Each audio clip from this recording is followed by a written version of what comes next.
Welcome to press news. Sangem మండల ప్రజా పరిషత్ కార్యాలయంలో సోమవారం మిషన్ భగీరథ శాఖ ఆధ్వర్యంలో నిర్వహించిన గ్రామీణ మంచినీటి సరఫరా సహాయకుల శిక్షణ కార్యక్రమంలో ముఖ్య అతిథిగా పరకాల శాసనసభ్యులు రేవూరి ప్రకాష్ రెడ్డి పాల్గొన్నారు. ఈ సందర్భంగా ఎమ్మెల్యే రేవూరి ప్రకాష్ రెడ్డి మాట్లాడుతూ రాష్ట్రంలో కాంగ్రెస్ ప్రజాప్రభుత్వం ప్రజారోగ్యంపై దృష్టి పెట్టిందని, ప్రతి గ్రామంలో రక్షిత మంచినీరు అందించాలనే లక్ష్యంతో పనిచేస్తున్నారని, గ్రామ మంచినీటి సహాయకుల అవగాహనతో ప్రజలకు సేవలు అందించాలని కోరారు.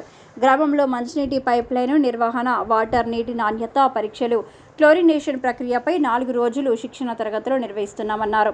గ్రామ సహాయకులకు శిక్షణనిచ్చి గ్రామంలో ఏమైనా చిన్న రిపేర్లు ఏమైనా వస్తే వాటిని గ్రామ సహాయకులు రిపేర్ చేసుకోవాలన్నారు.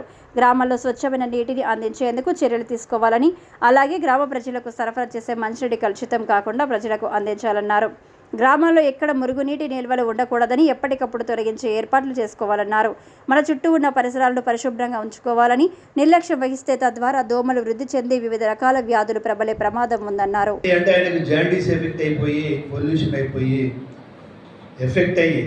వాటర్ కంటామినేట్ తోటి అంటే చెడు వాటర్ తాగడం వలన కంటామినేట్ అయ్యి ఆయన